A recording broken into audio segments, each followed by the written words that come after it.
Karamihan sa mga kalalakihan ay sinisimulan ang kanilang araw sa isang tasa ng kape. Pero paano kung sabihin ko sa inyo na ang mga bagay na hindi ninyo ginagawa para sa inyong ari tuwing umaga ay maaaring tahimik na nakakaapekto sa inyong lakas, sa inyong kumpiyansa at maging sa kakayahan ninyong umihi ng walang kahirap-hirap? Magandang araw, ako po si Dr. Jose Reyes, isang doktor na dalubhasa sa pag-aalaga ng mga nakatatanda o geriatric care. Sa loob ng mahigit 30 taon, nagkaroon ako ng pribilehiyong tulungan ang mga kalalakihan, lalo na ang mga edad pataas na maibalik ang kanilang sigla at protektahan ang pinakamahalaga sa lahat, ang kanilang kalayaan, dignidad at kalusugan. Ito ay isang paglalakbay na lubos kong pinapahalagahan at madalas nagsisimula ito sa mga hindi inaasahang paraan. Alam ninyo, sa ating mga ginintuang taon, madaling isipin na ang ari ng lalaki ay para bang isang bahagi na lang ng katawan na wala ng gaanong silbi.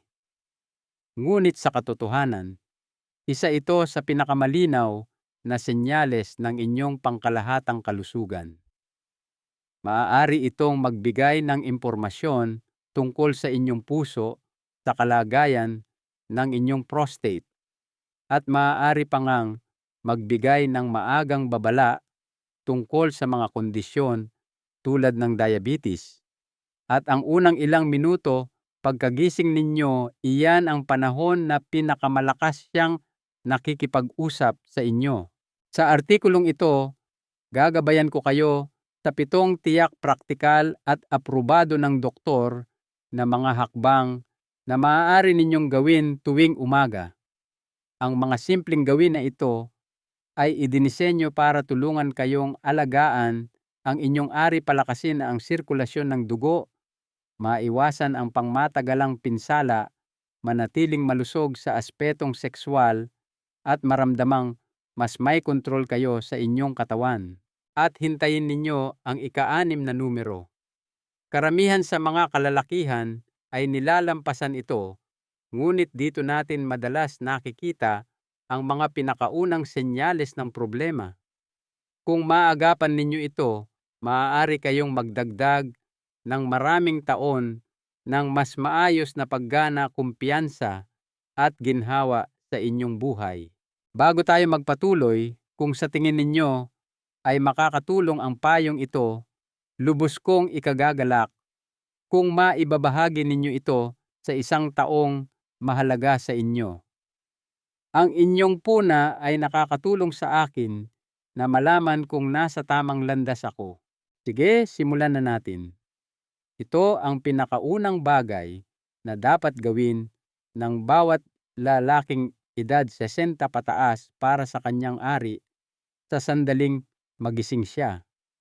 Simple lang ito, wala pang 1 minuto, ngunit kayang magdulot ng malaking pagbabago.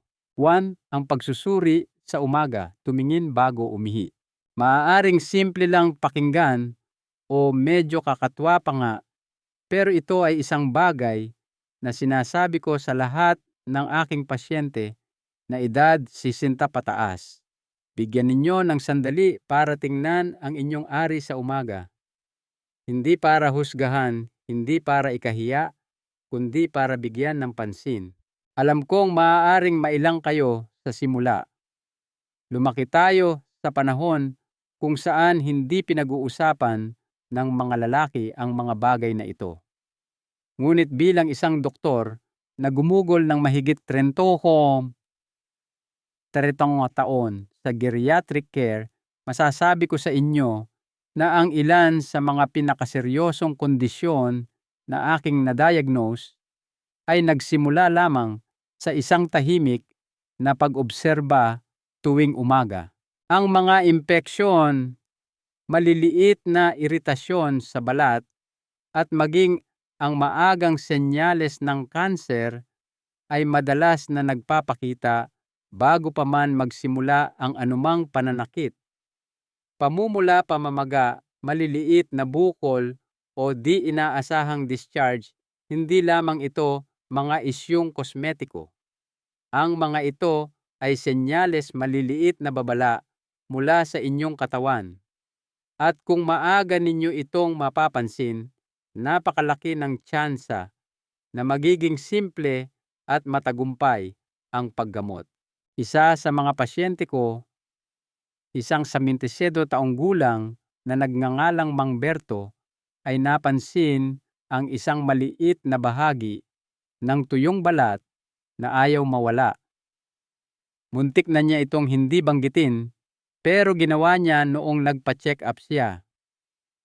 Nalaman namin na ito pala ay isang bagay na naaagapan namin ng maaga at nagamot kaagad. Kung hindi niya ito tinitingnan, kung hinintay niyang lumaki ang problema, maaaring naging iba ang sitwasyon. Kung kayo ay hindi tuli, mas mahalaga na dahan-dahang iurong ang balat foreskin at suriin ang ilalim nito. Huwag itong madaliin. Ilang segundo lang naman ito ng inyong umaga. Isipin ninyo ito na parang pag-check ng langis ng inyong sasakyan bago ang isang mahabang biyahe. Hindi ito pabigat. Ito ay matalinong paghahanda. Ito ay tungkol sa pagrespeto sa inyong katawan, hindi takot. Ito ay tungkol sa pag-aalaga, hindi sa pagkailang. Ang isang gawin na ito ay madaling kaligtaan, ngunit kapag sinimulan ninyo itong gawin ng regular, magiging natural na ito sa inyo. Ang katotohanan ay habang mas pamilyar kayo sa inyong sariling katawan, mas mabilis ninyong mapapansin kapag mayroong kakaiba. Ngunit simula pa lang iyan, ang iniinom ninyo bago pa man makarating sa banyo ay maaaring magdulot ng nakakagulat na pagkakaiba sa kung paano gumagana ang inyong buong sistema, lalo na sa ibabang bahagi. Pag-usapan natin iyan sa susunod. 2. Uminom muna ng tubig bago umihi. Sa halos buong buhay ko, kahit bilang isang doktor, dati akong gumigising at dumidiretso sa banyo nang walang pag-aalinlangan. Gawin na lang. Nararamdaman mo ang pressure at sinasabi ng katawan mo, umihi ka na. Pero sa paglipas ng mga taon sa pagtatrabaho sa libu-libong mga nakatatandang lalaki, nagsimula akong makapansin ng isang banayad ngunit mahalagang pattern. Ang mga lalaking nanatiling matalas matatag at may mas kaunting problema sa pag-ihi, habang tumatanda ay may iisang tahimik na gawi. Umaabot sila sa isang basong tubig bago pumunta sa banyo. Maaaring parang baligtad, sa simula iinom ng tubig, gayong naiihi ka na. Ngunit ito ang nangyayari sa loob ng inyong katawan. Pagkatapos ng 7 o 8 oras ng tulog, natural na dehydrated o kulang sa tubig ang inyong katawan. Ang inyong dugo ay medyo mas malapot, ang inyong sirkulasyon ay mabagal, at ang inyong mga bato kidneys ay sinusubukang gawin ang kanilang trabaho ng may limitadong resources. Ang unang basong iyon ng tubig ay tumutulong na gisingin ang inyong sistema ng dahan-dahan. Nagbibigay ito ng senyales sa inyong katawan na ligtas nang ilabas ang mga dumi ng magdamag. At higit sa lahat, tinutulungan nitong ma-rehydrate ang inyong pelvic region at pinapagalaw ang dugo kung saan ito kailangan, kasama na ang inyong ari. May mga pasyente akong nagsabi sa akin na sinimulan nila ang isang maliit na gawin na ito at sa loob lang ng ilang linggo, napansin nila ang mas magandang daloy ng ihi, hindi na gaanong nahihirapang umire, at maging ang mas magandang paninigas sa umaga. para itong pagpaprime ng makina. Hindi mo naman patatakbuhin ang iyong sasakyan ng tuyo pagkatapos ng isang mahaba at malamig na gabi, kaya bakit mo gagawin iyon sa sarili mong katawan? Naglalagay ako ng isang basong tubig na room temperature sa aking nightstand. Sa ganoong paraan, bago pa man tumapak ang aking mga paa sa sahig, na ibibigay ko na sa aking katawan ang kailangan nito. Subukan ninyo. Magugulat kayo kung gaano kabilis tutugon ang inyong sistema. Ngayong gumigising na ang inyong katawan sa loob, pag-usapan naman natin kung paano paganahin ang daloy ng dugo sa labas. At hindi ninyo kakailanganin ng treadmill o sapatos pang gym para sa susunod na hakbang. 3. Ang 60 segundong warm-up stretch. Dati iniisip ko na ang pag-uunat o stretching ay para lang sa mga atleta o sa mga nagyoyoga bagay para sa mga mas bata. Ngunit habang lumilipas ang mga taon, napansin ko kung gaano katigas ang pakiramdam ng aking katawan tuwing umaga. Hindi lang sa aking likod o tuhod, kundi sa mas malalim na paraan sa kung paano gumagalaw o hindi gumagalaw ang aking dugo.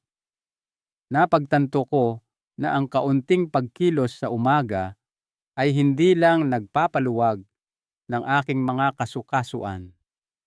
Tinutulungan din ako nitong maging mas present, mas buhay, at higit sa lahat, sinusuportahan nito ang sirkulasyon kung saan ito pinakamahalaga para sa mga lalaki sa balakang at singit. Ang katotohanan, ang inyong ari ay isang vascular organ. Ibig sabihin, lubos itong nakadepende sa magandang daloy ng dugo upang manatiling malusog at gumana ng maayos.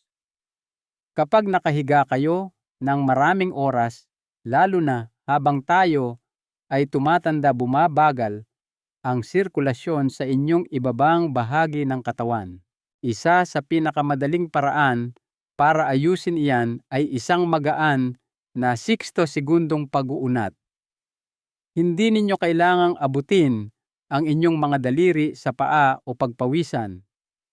Ang gusto kong gawin ay tumayo sa tabi ng kama, huminga ng malalim, itaas ang aking mga braso at dahan-dahang umikot-ikot. Pagkatapos itataas ko ang bawat tuhod dahan-dahan na parang nagmamartsa. Ang simpleng routine na ito ay nagpapagalaw ng dugo, gumigising sa nervous system at nagbibigay sa inyong ibabang katawan ng banayad na stimulasyon na kailangan nito para suportahan ang malusog na erectile function at kontrol sa pag-ihi. Marami sa aking mga pasyente ang nagugulat kung gaano kaganda ang kanilang pakiramdam pagkatapos gawin ito sa loob lamang ng 1 linggo. Sabi nila, mas malakas daw ang daloy ng kanilang ihi, mas kaunti ang pagpunta sa banyo, at mas may kumpiyansa silang simulan ang araw. Makatuwiran naman, kapag uminit na ang makina, mas maganda ang takbo nito. Ngayong napagalaw na natin ang dugo, may isang senyales sa umaga na nagbibigay sa atin ng malakas na sulyap sa inyong kalusugan. Isang bagay na napapansin ng karamihan sa mga lalaki, ngunit bihirang maintindihan. Suriin natin ito. 4. Suriin ang inyong paninigas sa umaga at kung ano ang ibig sabihin nito. Magiging tapat ako sa inyo. Ito ang bahagi ng usapan kung saan karamihan sa mga lalaki ay naiilang o nagbibiro at agad na iniiba ang usapan. Pero may gusto akong sabihin sa inyong mahalaga. Bilang isang taong gumugol ng maraming dekada sa pagtatrabaho sa mga lalaking tulad ninyo, ang inyong paninigas sa umaga morning erection ay hindi isang biro. Isa ito sa mga pinakatapat na tagapagpahiwatig ng inyong pangkalahatang kalusugan, lalo na ang kalusugan ng inyong puso, mga hormone at mga nerve. Hindi ninyo kailangang isulat o isipin ito ng sobra-sobra. Pansinin ninyo lang. Nangyari ba ito ngayon? Kasing tigas ba ito tulad ng dati? Mabilis ba itong nawala o nanatili ba tulad ng dati? Iyan ang paraan ng pakikipag-usap ng inyong katawan sa inyo. Kapag gumising kayo na may malusog na paninigas, isa itong malakas na senyales na maayos ang daloy ng inyong dugo, maayos na umiikot ang inyong testosterone at buo ang inyong nervous system. Kapag nawala ang senyales na iyan, lalo na sa loob ng isang panahon, maaaring may mas malalim na nangyayari. Naaalala ko, ang isang pasyente, isang 72 taong gulang na nagngangalang Mang Roberto na mahigit 1 taon nang walang paninigas sa umaga. Inakala niya na normal lang itong bahagi ng pagtanda. Ngunit pagkatapos naming magsagawa ng ilang pagsusuri, natuklasan namin na mayroon siyang maagang senyales ng sakit sa puso, cardiovascular disease. Naagapan namin ito bago pa ito lumala lahat dahil sa isang tahimik na sintomas na muntik na niyang balewalain. Alam kong hindi madaling pag-usapan ito, pero alam ko rin na kapag sinimulan ng mga lalaki na bigyang pansin ang isang senyales na ito, mas nararamdaman nilang may kontrol sila, hindi na parang basta na lang silang tumatanda, kundi aktibo nilang pinangangasiwaan ang kanilang kalusugan. Ngayon, mula sa mga napapansin ninyo, lumipat tayo sa mga aktwal ninyong ginagawa dahil ang nangyayari sa banyo tuwing umaga ay maaaring nakakatulong sa inyo o tahimik na nakakasama ng higit pa sa inaakala ninyo. 5. Maglinis, ngunit huwag sobra-sobra. Sa loob ng maraming taon, naniniwala ako na ang isang mabuti at matapang na sabon at mainit na shower ang pinakamahusay na paraan upang simulan ang araw ng malinis at sariwa. Hindi ko pinag-iisipan ang pagkuskos sa bawat bahagi ng aking katawan na parang naghuhugas ako ng kotse. Ngunit habang ako'y tumatanda at pagkatapos makita ang daan-daang kaso sa aking klinika, napagtanto ko ang isang mahalagang bagay pagdating sa ari ng lalaki, ang sobra ay hindi laging mas mabuti. Sa katunayan, ang pagiging masyadong agresibo sa kalinisan ay maaaring magdulot ng mas maraming problema kaysa sa pinipigilan nito. Ang balat sa paligid ng ari ay manipis, sensitibo at protektado ng isang maselang balanse ng mga natural na langis at malusog na bakterya. Ang mga matatapang na sabon, sobrang init na tubig at malakas na pagkuskos ay maaaring mag-alis ng natural na proteksyong iyon na nagiiwan sa balat na tuyo, iritado o bitak-bitak pa nga. Sa paglipas ng panahon, maaari itong humantong sa mga impeksyon, pantal o isang pakiramdam ng discomfort na tila bigla na lang lumitaw. Marami na akong nakitang mga nakatatandang lalaki na pumupunta sa aking opisina na may pamumula o mahapding pakiramdam na iniisip na may malubhang problema, ngunit ang dahilan pala ay ang sobrang paghuhugas. Ngayon, ang simpleng rekomendasyon ko ay gumamit ng maligamgam na tubig at isang banayad, walang pabangong sabon. Kung kayo ay hindi tuli dahan-dahang iurong ang balat at banlawan ang ilalim, hindi kailangang pilitin o madaliin. Tulad ng pagsisipilyo, hindi ito tungkol sa kung gaano kalakas ang iyong paggawa. Ito ay tungkol sa paggawa nito sa tamang paraan ng may regularidad at pag-iingat. Mayroong isang tahimik na dignidad sa pagtrato sa iyong katawan ng may respeto. Ang mga maliliit na sandali ng pag-aalaga sa banyo kapag ginawa ng may atensyon sa halip na naka-autopilot ay maaaring magtakda ng tono kung paano ninyo tratuhin ang inyong sarili sa buong araw. At kapag inaalagaan ninyo ang inyong sarili ng walang kahihiyan, binabago nito ang paraan ng inyong paglalakad sa mundo. Ngunit ang susunod na mangyayari kapag umupo na kayo para kumain ay maaaring suportahan ang lahat ng inyong ginawa o dahan-dahang sirain ito. Hayaan ninyong ipakita ko kung ano talaga ang isang almusal na malusog para sa ari. Baka magulat kayo. 6. Magkarga ng lakas. Gamit ang almusal na mabuti sa ari. Hindi ako lumaki na masyadong iniisip ang almusal, tulad ng maraming lalaki sa aking henerasyon, kung ano ang mabilis at pamilyar itlog, tinapay, siguro ilang piraso ng bacon, kung suwerte iyon ang kinakain ko. Noon lang bilang isang doktor at bilang isang lalaking tumatanda, na rin ko naintindihan kung gaano kalakas ang epekto ng unang kain sa umaga, lalo na sa pagprotekta sa kalusugang sekswal at sa pag-ihi.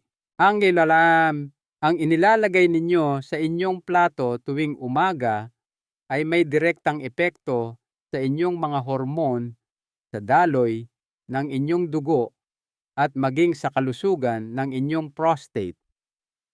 Ang katotohanan, ang karaniwang almusal puno ng processed meat, asukal at refined carbs ay hindi nakakatulong sa atin. Ang mga pagkaing mataas sa saturated fats at sodium ay maaaring magpababa ng antas ng testosterone at magpahirap sa maayos na sirkulasyon ng dugo, lalo na sa mga sensitibong bahagi tulad ng ari. Sa mga panahong ito, sinisimulan ko ang aking umaga sa isang mangkok ng oatmeal na may mga walnut chia seeds at isang dakok ng blueberries. Minsan, magdadagdag ako ng isang nilagang itlog o isang piraso ng whole grain toast na may abokado. Ang ganitong uri ng almusal ay nagbibigay sa inyong katawan ng mga sustansyang kailangan nito, tulad ng omega-3s, antioxidants, nitrates at zinc, upang suportahan ang paninigas, enerhiya at pangmatagalang sigla. Isa sa aking mga pasyente, isang 82 taong gulang na nagngangalang Mang Miguel, ay ginawa lang ang isang pagbabagong ito sa loob ng isang buwan. Bumalik siya sa akin at sinabing, "Doc, hindi ko alam na ganoon kalaki ang epekto ng pagkain dyan sa ibaba. Pero kaya nitong magdulot ng pagbabago at talagang nagdudulot ito. Kaya kung hindi ninyo pa naiisip kung ano ang gusto ng inyong ari para sa almusal, baka panahon na para magsimula. Ang maliliit na pagbabago sa hapagkainan ay maaaring humantong sa malalaking pagbabago sa lahat ng iba pang aspeto. Ngayong napunan na ng lakas ang inyong katawan, harapin naman natin ang isang gawi na hindi man lang namamalayan ng karamihan sa mga lalaki na unti-unting kumakalaban sa kanila. Nagsisimula ang lahat sa kung saan at gaano katagal kayong nakaupo. 7. Bawasan ang pag-upo, dagdagan ang pagkilos. Naaalala ko, noong una ko itong napansin, kung gaano katigas ang aking mga balakang pagkatapos ng mahabang almusal habang nakaupo lang at nagbabasa ng dyaryo. Hindi ko ito pinansin noong una Ngunit araw-araw nagsimula akong makaramdam ng mas matinding tensyon, mas mabagal na pagkilos, at kahit na pamamanhid sa mga lugar na hindi ko inaasahan. Doon ko sinimulang alamin ang koneksyon sa pagitan ng pag-upo at kalusugan ng mga lalaki. Ang nalaman ko ay nagpabago sa aking pang-araw-araw na routine.